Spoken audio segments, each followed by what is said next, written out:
Hi, I'm Brendan Rabideau, and I'm head of performance here at Peak City Gym. I am from a little bit up and down the East Coast, so was originally from upstate New York. That's where I was born, and that's where a lot of my family still lives. Moved down to North Carolina for about 10 years or so. Made the trek back up to Rhode Island, and then moved back down to North Carolina around the time I went to college.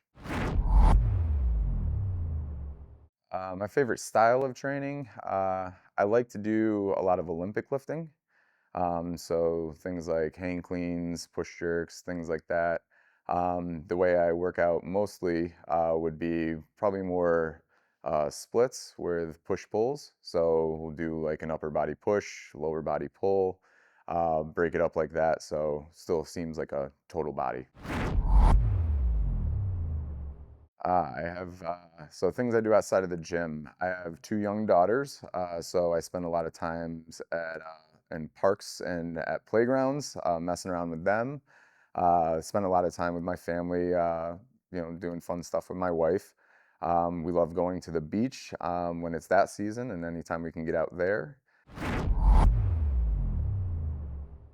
My favorite cheat meal, if you can consider donuts a meal, I would say donuts. However, if you don't consider that a meal, I would have to switch over to probably some good buffalo wings. Extra crispy, of course. Oh, that's an easy one. Least favorite exercise has got to be burpees. Would avoid burpees at all costs. Anything that was used as a form of punishment in sports is usually something I tend not to like. Favorite exercise would have to be hang cleans. Just, I think they're fun. They make me feel like I'm still an athlete sometimes.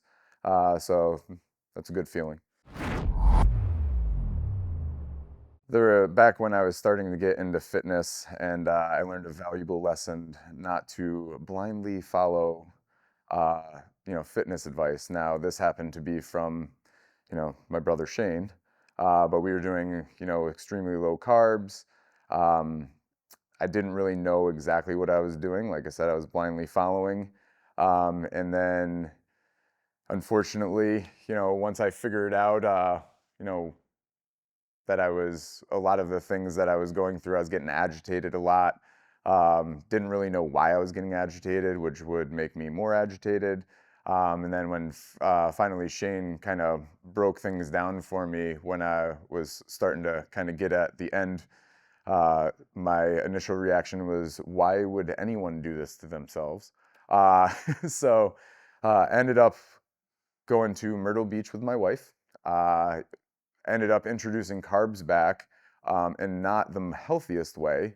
Ended up gaining all of my weight back plus some, and then had to now maneuver my way back into, okay, how can I lose this weight back? But something that is going to be a little more sustainable than what I was doing. Not to say low carb isn't is bad, but it did not work for me. The biggest hack I would say that helps me the most, and I assume would probably help the majority of people, would be to go to bed. Too many times falling asleep on the couch, fighting to stay awake, and fighting off those like little head nods that we do. When we start feeling like that, if we would just go to bed, you know, we'll probably sleep a lot better instead of fighting to stay awake just to end up only with 4 or 5 hours. So if you just go to bed, get a better night's sleep, feel better the next day, then you're going to be more likely to stay disciplined or have a little more self-control when you see those donuts lying around. So high protein snack. My favorite would probably be just taking like making it simple. Greek yogurt. I tend to put a scoop of chocolate protein powder. I'm a big chocolate fan. So mix that in, and then taking some raspberries. Something about chocolate raspberry just always seems to hit the spot. The worst fitness advice for sure is the no pain, no gain. I've been in a lot of pain and not had made any gains from them. So I think it's there's a place for it, but I think it's misunderstood a lot. There is some pain, muscle soreness, things like that. People don't tend to realize that, when a joint hurts, that may not be the best pain.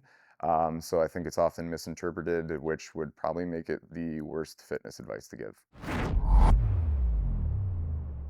I would say a couple of things. Focus on building muscle with an emphasis on longevity, right? So there's a lot of ways you can build muscle. Some are great, and then 20 years down the road, you have torn up your body, things start to hurt, but hey, you got a lot of muscle.